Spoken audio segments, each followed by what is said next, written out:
সুপ্রিয় দর্শক, আসসালামু আলাইকুম। আজকে আমার রেসিপি আমের আচার। খুবই সুস্বাদু আমের আচারটি আপনাদের সাথে শেয়ার করার জন্য চলে আসলাম আমার রান্নাঘরে। সো দেখে নিন কীভাবে বানালাম এই সুস্বাদু আমের আচারটি। তো এর জন্য কিন্তু আমার লাগবে কাঁচা আম। তো আমি কাঁচা আম নিয়ে ভালো করে ছিলে একটু পানিতে ভিজিয়ে রেখেছিলাম। তারপর পানি ছেঁকে আমি কিন্তু আমগুলোকে উঠিয়ে নিচ্ছি। আর আমগুলো কীভাবে টুকরো করেছি দেখতেই পাচ্ছেন। আর এই আচারটার জন্য আমি একটি পেস্ট তৈরি করে নিব। সেই জন্য আমার লাগছে রসুন, লাগছে শুকনো মরিচ, লাগছে সরিষা।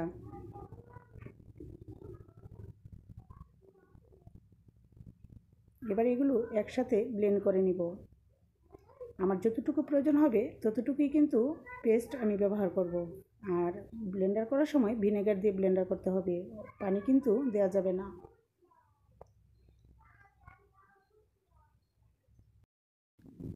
এবার আমি দিয়ে দিচ্ছি সামান্য হলুদ। হলুদটা দিলে আচারটা কিন্তু কালারফুল হয়, দেখতে ভালো লাগে।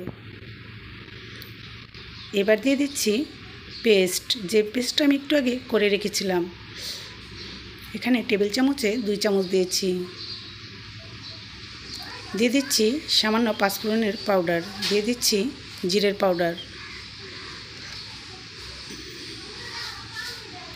দিচ্ছি স্বাদ মতো লবণ,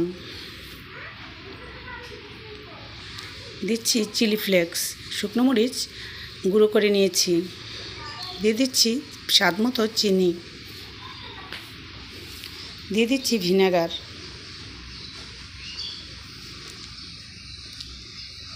এবার একসাথে সবগুলোকে মাখিয়ে নিচ্ছি।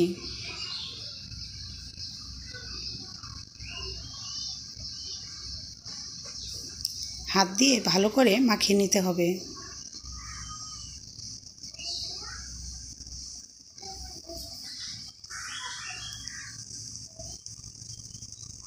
দিয়ে দিচ্ছি সরিষার তেল।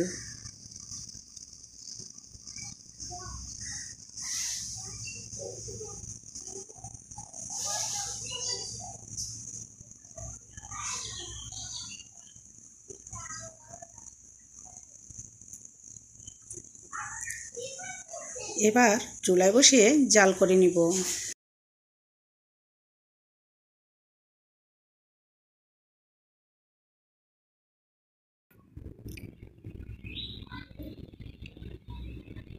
চুলার হিটটা কিন্তু পুরোপুরি বাড়িয়ে দিয়ে তারপরে কিন্তু জাল করতে হবে, না হলে কিন্তু আমগুলো গলে যাওয়ার সম্ভাবনা থাকে।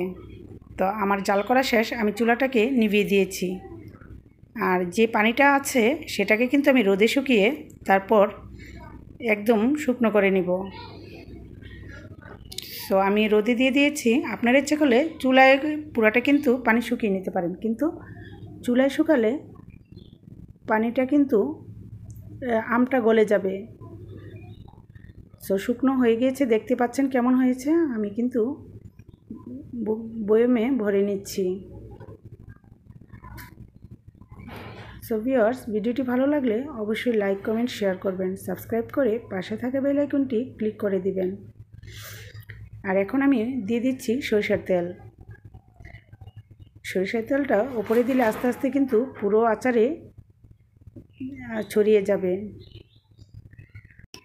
এখন আচারটা রোদে দিয়ে দিব কয়েকদিন। এভাবে রোদ লাগিয়ে তারপরে কিন্তু আমি বাসায় রেখে দিব। সো ভিউয়ার্স, ভালো থাকবেন। আল্লাহ হাফেজ।